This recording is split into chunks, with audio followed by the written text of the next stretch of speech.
They looked you in the eye, smiled, and stabbed you in the back. Not once, but repeatedly. You trusted them, and they turned your world upside down.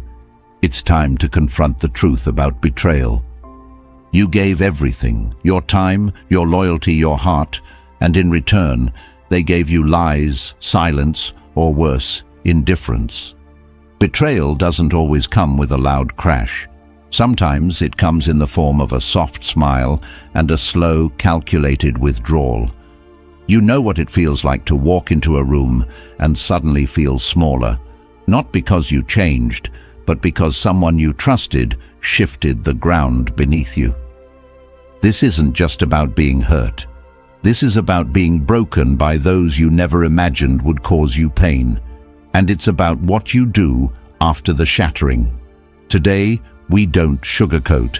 Today, we confront. You're not alone in this. Many carry the weight of unspoken betrayal, but most never do what you're about to do. Face it, dissect it, and rise above it. Betrayal isn't just an act, it's a revelation. It exposes the true nature of those around us and challenges our understanding of trust. In this video, we'll delve deep into the 3 most unforgivable betrayals in relationships, guided by the timeless wisdom of Stoic philosophy. Comment below, "I choose truth over betrayal." Every man at some point has sat alone, staring into the past, wondering how the people he gave the most to were the first to leave, or worse, the ones who twisted the knife. You've been loyal, you've shown up, you've sacrificed. And yet, the coldest wounds often come from the warmest hands. That pain you feel, it's not weakness. It's the shock of a man who expected honor and got games instead. Stoicism teaches us that peace isn't given, it's built. And today, brick by brick, you're going to rebuild your foundation, stronger, sharper, unshakable. Because the world doesn't need more passive men. It needs men who see clearly, act decisively, and refuse to tolerate betrayal, no matter how beautifully it's disguised. If you've ever felt used, lied to, or emotionally drained, this video is your mirror and your roadmap. And by the end, you won't just understand betrayal, you'll know exactly how to rise above it. Number 1. Disloyalty. There's a moment every man remembers, not just a betrayal, but the split second when he saw someone he trusted choose themselves at his expense. And if you've lived long enough, you've felt that cold shift in the room, the silence that says more than words ever could. And in that moment, something inside you changes permanently, not in a loud or angry way, but like a quiet understanding that the version of you that believed in people without proof no longer exists. And if no one's told you yet, disloyalty isn't an accident, it's not a misunderstanding. It's a decision made with full awareness, and if you don't develop the discipline to see it for what it is, it will continue to sabotage your peace, your confidence, your masculinity, and your future. Because what most men never get taught is that loyalty from others only comes after you build unshakable loyalty to yourself. And if you're letting people stay in your life who switch sides when you're not winning, or who speak differently about you when you're not in the room, you're not just tolerating disrespect. You're telling your own soul it doesn't matter, and there's no coming back from that until you decide to raise your standard permanently, not as an act of revenge, not to prove a point, but because you finally realize the cost of letting unworthy people stay close is far greater than the cost of walking alone for a while. And if you're the type of man who thinks cutting people off is harsh, consider this. What's more brutal? Hurting someone's feelings, or living a life where you constantly have to question if your circle is really for you? Because the truth is, if they loved you, you wouldn't have to wonder. And loyalty isn't just staying with someone. It's being for them in all conditions, especially when they're not useful to you anymore, especially when they've messed up, especially when there's nothing to gain from sticking around. And if you're the only one being loyal in your relationships, that's not loyalty, that's self-abandonment disguised as love. And no man can be fully present in his purpose while being surrounded by people who secretly resent him, compete with him, or only show up when they need something from him. So you've got to check the energy when you share good news. If the people closest to you can't celebrate you, you've already outgrown them. And this isn't about becoming cold or paranoid, it's about becoming wise. And if you're not yet the kind of man who notices subtle cues, the way their voice changes when you succeed, the way they disappear when you struggle, the way they bring your name up only when you're not around, then start paying attention, because the best way to protect yourself from betrayal is to observe before you attach. And the first time someone shows you they're not for you, you don't need a second chance to confirm it. And that doesn't mean you become rude or hostile. It means you adjust your access. It means you stop explaining your boundaries. It means you stop saving people who keep throwing themselves into the same fire, then blaming you for not pulling them out. And if that sounds cold to you, that's only because you've been trained to feel guilty for finally choosing yourself. But the truth is, loyalty without boundaries isn't loyalty, it's enslavement.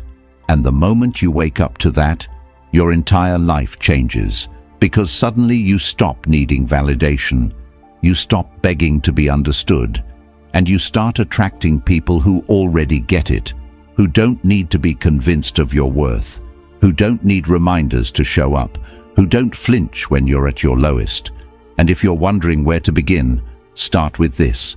Take inventory. Look at your life like a business. Who's pouring into it? Who's withdrawing? Who's loyal to your face but not your absence? Who benefits from your wins but never supports the process? Who smiles at your strength but mocks your struggle? And once you've identified them, you don't need to make a scene, just make a shift. And yes, it's going to be uncomfortable at first. Yes, it's going to feel lonely, but that loneliness is temporary, and the peace that follows is permanent.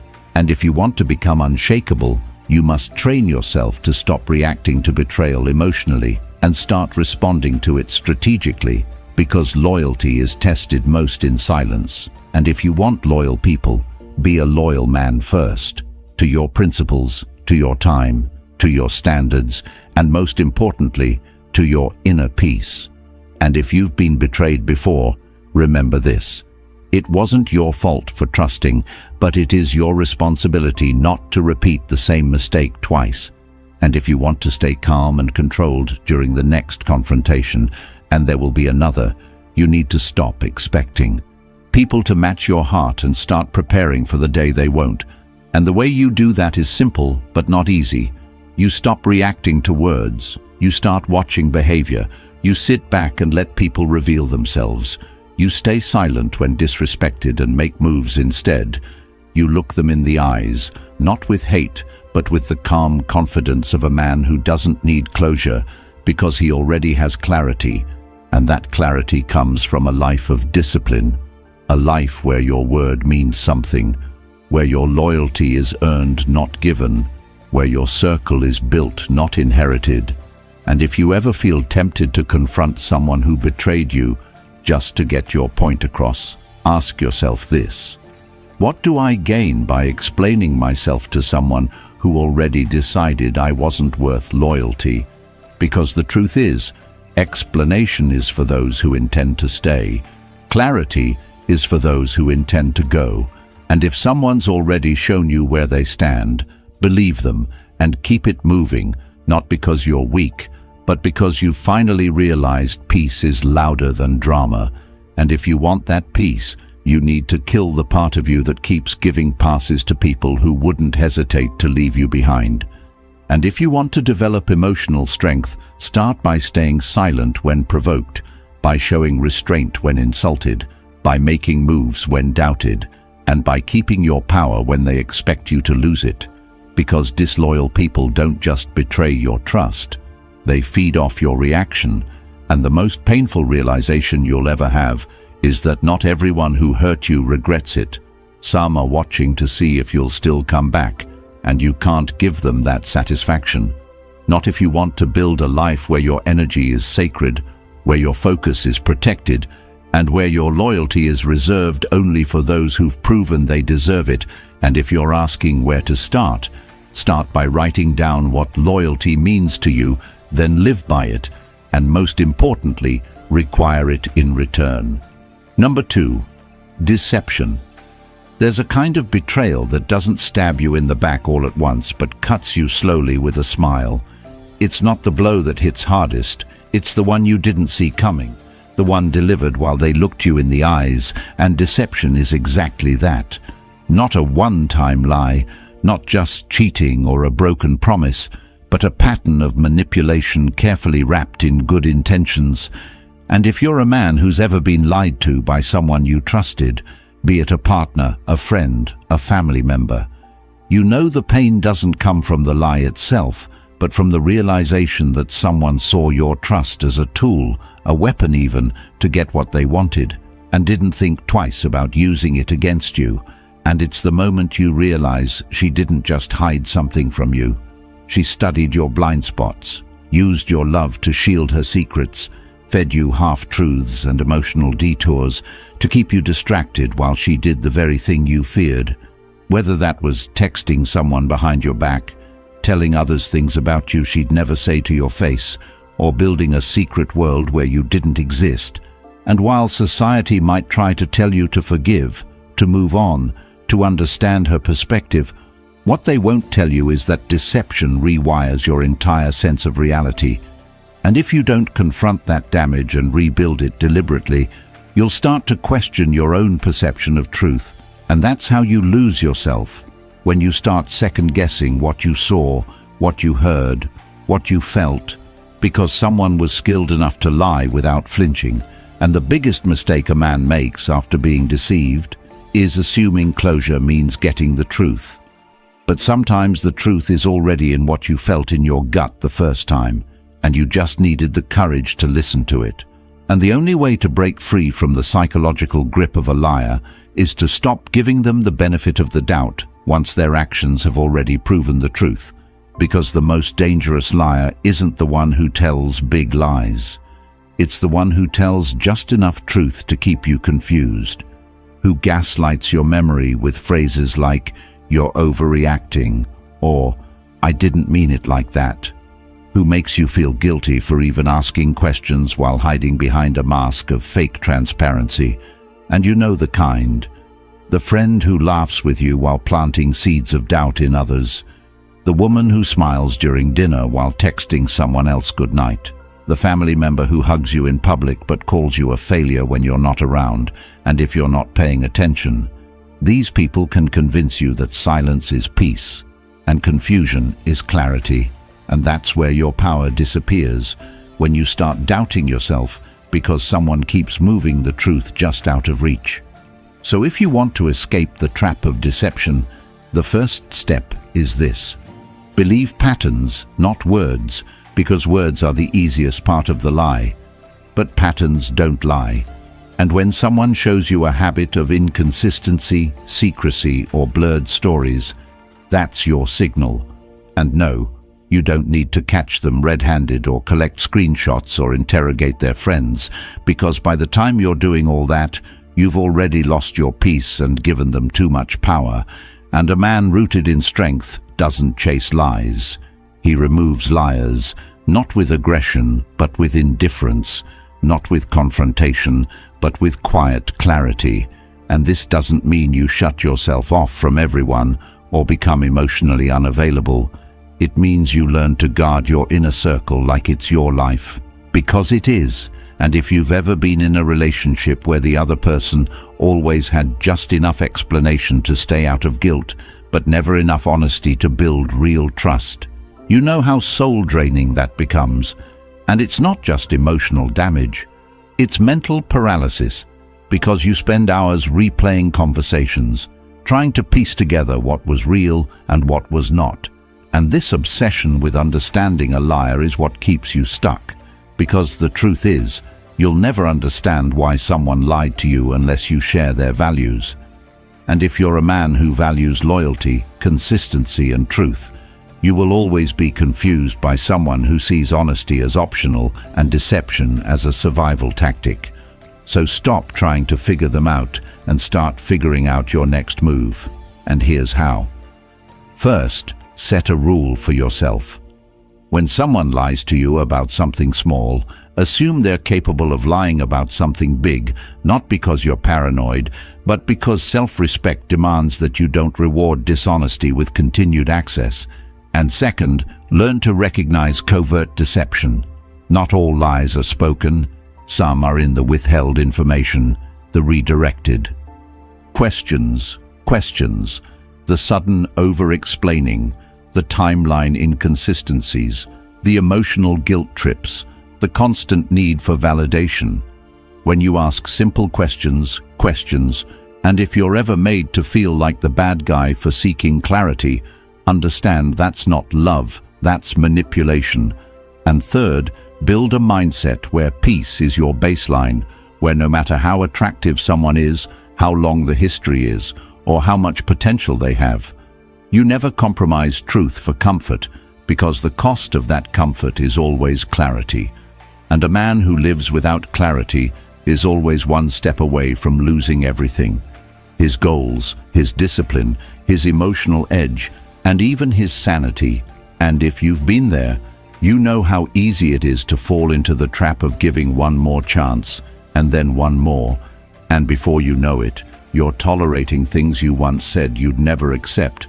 Not because you're weak, but because deception is slow, subtle, and calculated, and the longer you stay, the more it rewrites your boundaries until you forget what real love, loyalty, and peace even feel like.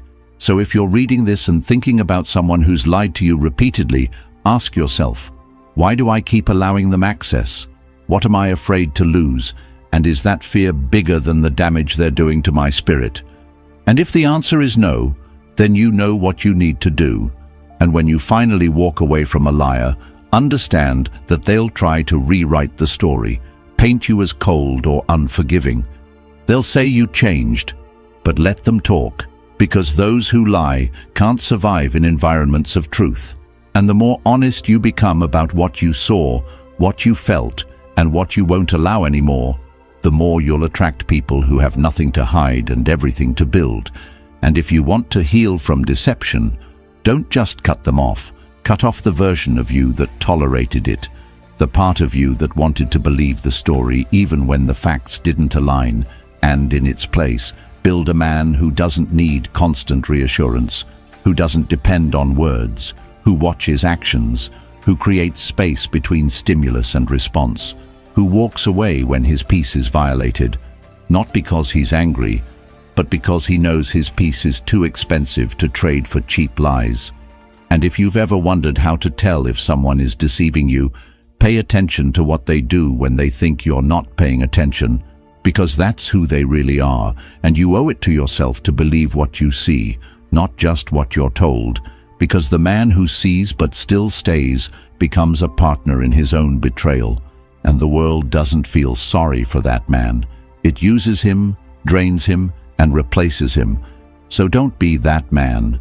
Be the one who walks in truth even when it's uncomfortable, who trusts his gut even when it doesn't come with proof, and who chooses to build a life where honesty isn't requested, it's required.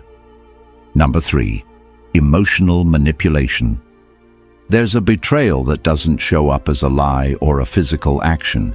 It shows up in tone, in silence, in strategic tears and carefully timed guilt trips, and it doesn't hurt you in one big moment.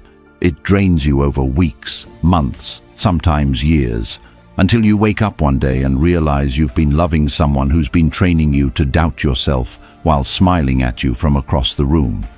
Because emotional manipulation isn't always loud.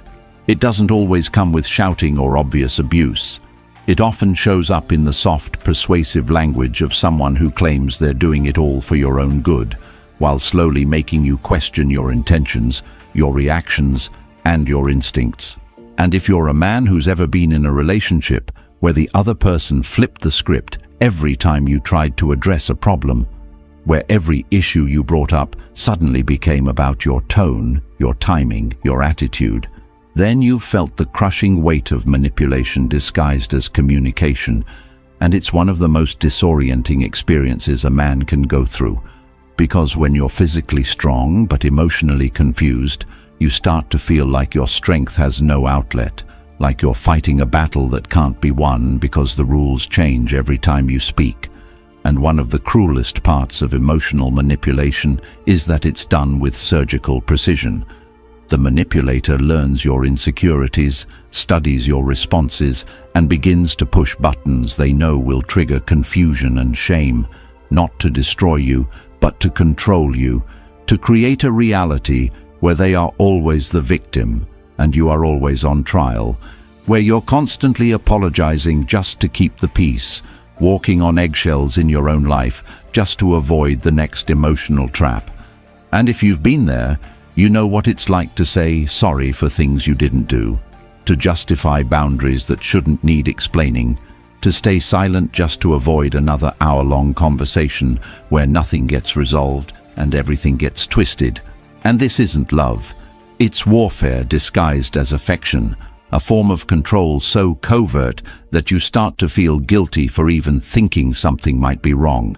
And the worst part is how normalized it becomes, how slowly you begin to shrink, to accept their definitions of your motives, their versions of events, their reinterpretations of your past behavior. And if you don't stop it early, you'll eventually lose the ability to trust your own emotions, your own memories, your own moral compass. And if you're wondering what this looks like in real life, picture this. You're dating someone who constantly compares you to their ex, who makes you feel like you're never doing enough, who shuts down when you try to have real conversations and then says, "You're too intense," or "You're too sensitive." Someone who claims they're always the one trying, while somehow you're always the one apologizing. And they may never scream at you, they may never hit you, but the psychological damage runs just as deep, if not deeper, because it convinces you that your feelings are the problem, not the dynamic. And the way out of this hell starts with one brutal realization. If someone constantly makes you feel like you're the villain in your own life, you're not in love, you're in a psychological cage. And you have to decide that you will no longer allow anyone to weaponize your kindness against you. And the first step to breaking free is reclaiming your right to interpret your own reality, to believe what you saw, to feel what you feel without shame, to know that discomfort is not always your fault. And sometimes it's just the emotional smoke from someone else's manipulative fire. And if you're dealing with someone who can cry on command, who brings up their trauma the moment they're confronted, who accuses you of being ungrateful for all they've done whenever you express a boundary, then you are not in a relationship. You are in a performance, and you're the supporting actor in someone else's story where they always need to be the hero or the victim, never the villain.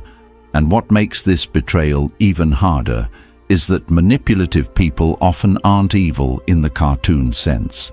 They're damaged, wounded, clever, and yes, sometimes even charming. But their charm is their mask, and the moment you stop playing your role, they panic, they lash out, they accuse, they plead, they promise to change, and that's when you must stay centered. Because the moment you start to pull away is when the manipulation intensifies, not out of love, but out of fear. Fear of losing control over someone they've worked so hard to condition. And it's in this moment that most men fail, not because they're weak, but because they've been taught that strength means staying, fighting for love, sacrificing their peace for connection. But the truth is, strength is knowing when to walk away from a situation that is slowly killing your spirit. Strength is setting boundaries that don't require explanation. Strength is choosing peace over chaos, clarity over confusion, solitude over manipulation. And if you want to develop this strength, you have to start with self-awareness. Write down how you feel after every major interaction with that person. Look for patterns, not isolated events. Notice how many times you've had to apologize for expressing yourself, how many times your feelings were dismissed or flipped back onto you, and then ask yourself this: Would you want someone you care about to be treated this way? And if the answer is no, then why do you accept it for yourself? And the second step is emotional detachment. Not coldness, but clarity. The ability to feel love but still choose distance. The ability to care without allowing that care to override your sense of dignity, because manipulators feed off your empathy, your guilt, your desire to be the good guy, and you have to starve that dynamic by removing the fuel, by responding with calm truth instead of emotional justification. And yes, they'll accuse you of being heartless, of changing, of not being who you used to be.